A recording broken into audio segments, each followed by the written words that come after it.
Good morning students.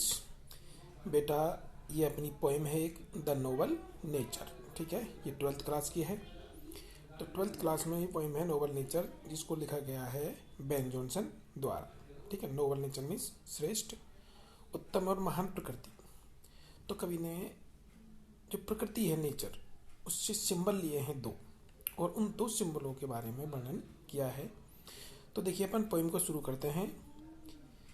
कवि कहता है कि it is not growing like a tree. तो कवि ने इसमें जो मेन बात बताई है वो दो सिंबल लिए हैं। एक तो ओक ट्री, जो कि विशाल होता है, बहुत बड़ा, जैसे अपने इंडिया में बरगद का पेड़ होता है, ऐसा विशाल पेड़ होता है। ठीक है, तो ये विदेशी पेड़ है, ओक, बलूत का पेड़ बोलते हैं इसके। और एक लिया इसने लीली। ठीक है, लीली मीन्स कमलिनी या कुमुदनी। तो कुमुदनी का फूल बहुत ही सुंदर होता है। तो कभी कहता है कि हमें ओक जैसे ट्री, बड़े विशाल ट्री की तरह नहीं होना चाहिए, हमें सुंदर लीली की तरह होना चाहिए, दूसरों को खुशी प्रदान करे और सुंदरता प्रदान करे, जिससे कि मनुष्यों का मन बहुत ही खुश हो जाए। तो कभी कहता, देखिए, it is not growing like a tree in walk. हमें एक पेड़ की तरह विशाल आकार का नहीं होना चाहिए। वल्क मीन्स विशाल, huge. Doth make man better B, मनुष्य को उससे अच्छा होना चाहिए। पेड़ जो ओक ट्री है वो खड़ा रहता है। कभी कहता है कि और स्टैंडिंग लॉन्ग एन ओक, लंबे समय तक, 300 ईयर्स। ओक का पेड़ है, 300 ईयर्स की उसकी उम्र होती है, लेकिन फिर भी वो किसी को खुशी प्रदान नहीं करता।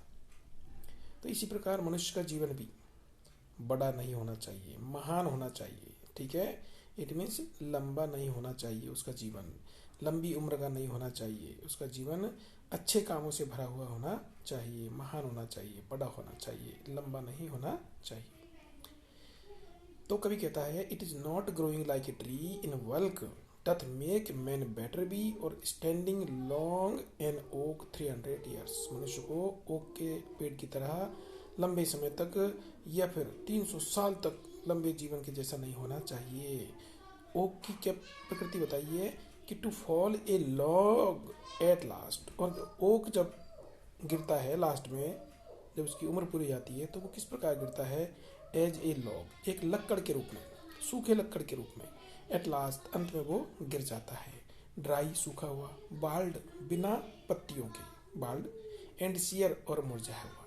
तो कभी कहता है कि ओक किसी प्रकार का सुख या हैप्पीनेस नहीं देता है, जबकि लीली, कॉन्ट्रास्ट बताया इसमें कि ए लीली ऑफ ए डे, लीली का जो समय है, जीवन काल, वो मात्र एक दिन का होता है। इज फेरर फार इन में, और मई के महीने में, बसंत ऋतु में, ये बहुत ही सुंदर दिखाई देती है। फेरर, ज्यादा सुंदर दिखाई देती है।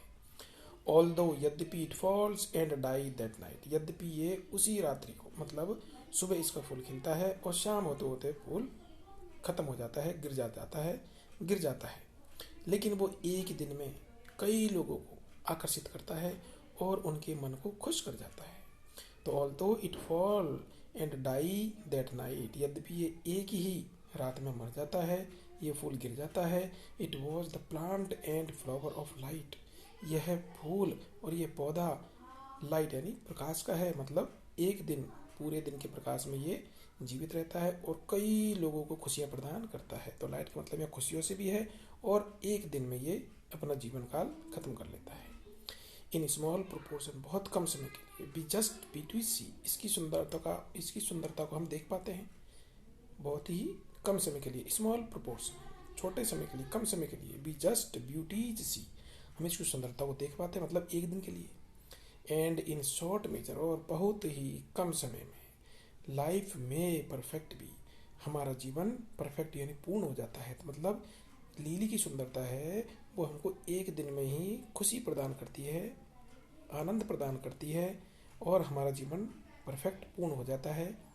लेकिन ओक ट्री इसके विपरीत हमें किसी प्रकार का कोई सुख नहीं देता। इसलिए कभी कहता है कि हमारा जीवन लंबा नहीं, बड़ा या महान होना चाहिए, जिससे हम लोगों के लिए कुछ कर सके, लोगों को खुशियाँ प्रदान कर सके। किसकी तरह? लीली की तरह। ठीक है, तो लीली बहुत कम समय के लिए जीती है, लेकिन वो दूसरों को अपनी सुंदरता से आकर्षित करती है और खुशियाँ प्रदान करती है। लेकिन ओक अपने लंबे समय में लंबे काल में जीने के बाद भी किसी को खुशियाँ प्रदान नहीं कर सकता। थैंक यू बेटा, ध्यान से पढ़े।